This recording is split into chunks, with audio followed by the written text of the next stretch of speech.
मेरे बाबा के सभी मीठे मीठे सिकिलते बच्चों को इस परमात्मा निमित्त का नमस्ते। बाबा मुरलियों में जो ज्ञान की बातें बतलाते हैं और जो मोतियां लुटाते हैं, उन मोतियों में से कुछ मोतियों पर हम आज चर्चा करते हैं। आज की एक मुरली में बाबा ने कहा है कि बहुत सारे बच्चे ऐसे होते हैं जो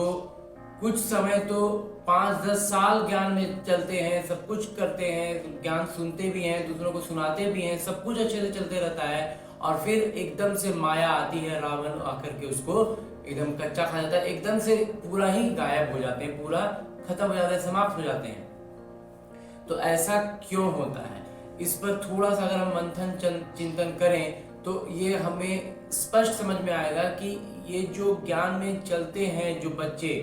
वो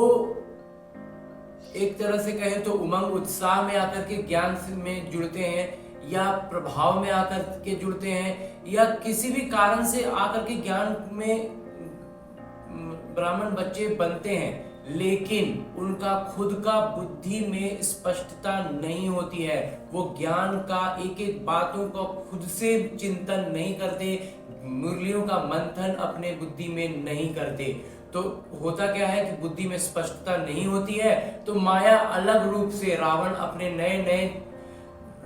माने दांव फेंकता है, अपना नया नया जाल बिछाता है, और उसमें बच्चा और बच्चे को, उस ज्ञान में चलने वाली आत्मा को हप कर लेता है। तो एक तो हुई ये कि अब हम ज्ञान का मंथन करें, मुरली का मंथन करें, और हर एक पहलू को इतना स्पष्ट रखें कि माया कहीं से भी आए हमें वो नजर आ जाए। और दूसरी बात होती है रावण को पहचानने की। तो रावण को, तो ये बुद्धि की स्पष्टता होगी तो हम रावण को पहचान ही लेंगे। और इसके बाद जो दूसरी एक बात है वो है कि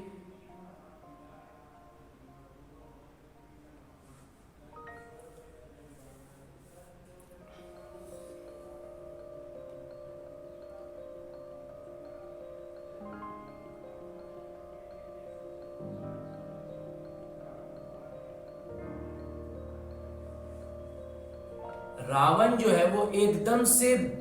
तैनात खड़ा होता है कि जब मौका मिले और वो आत्मा को हप कर ले। ऐसे में हमारी स्थिति क्या है? ऐसे में हमारी स्थिति क्या है? हमारी स्थिति ये है कि हमें पूरी तरह से अगर कहें तो इस रावण ने इतना निहत्था बना दिया है, इतना कमजोर बना दिया है कि हम एक तो पहले उसे पहचानते नहीं है, रावण को जानते नहीं है, और दूसरा अगर थोड़ा बहुत ज्ञान में आने से बुद्धि में स्पष्टता आती भी है तो हम इतने निहत्थे होते हैं, और रावण के पास बड़े बड़े शस्त्र होते हैं हमें हराने के लिए, हमें गिराने के लिए। तो ऐसे में युक्ति क्या कहती है? बाबा का ज्ञान को अगर हम मंथन करेंगे तो हमें ये स्पष्ट समझ में आएगा कि कोई भी युद्ध में, कोई भी जब इस तरह की स्थिति हो तो हमें करना क्या होगा। हमारा अपना खुद के जो शस्त्र होते हैं, जो हथियार है, वो हमारे पास नहीं है, रावण ने हमें निहत्था कर दिया है, तो हम रावण का ही हथियार लेकर के रावण पर ही चलाएं, और तब हम रावण पर जीत पा सकेंगे। इसको स्पष्ट समझने के लिए एक छोटा सा उदाहरण हम समझ सकते हैं कि ईगो, आज हम सबको ही पहचानते हैं, आज हर कोई ईगो को बहुत अच्छे से समझते हैं कि ईगो क्या है। तो ईगो का जो इस्तेमाल है वो क्या होता है? वो अभी के समय में ईगो का मतलब ही हम डेफिनेशन ही देते हैं कि वो ईगो आ गया, मतलब कुछ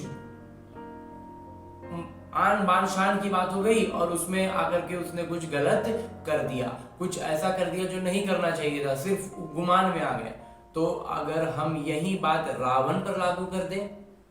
मतलब इसी ईगो को हम रावण के खिलाफ इस्तेमाल कर दें कि जो बात रावण करने के लिए कह रहा है हम उस काम को तो इसलिए नहीं करेंगे, इस बात को हम अपने ईगो पर ले लेंगे कि हम इसलिए वो काम नहीं करेंगे क्योंकि रावण हमसे ये करने के लिए कह रहा है।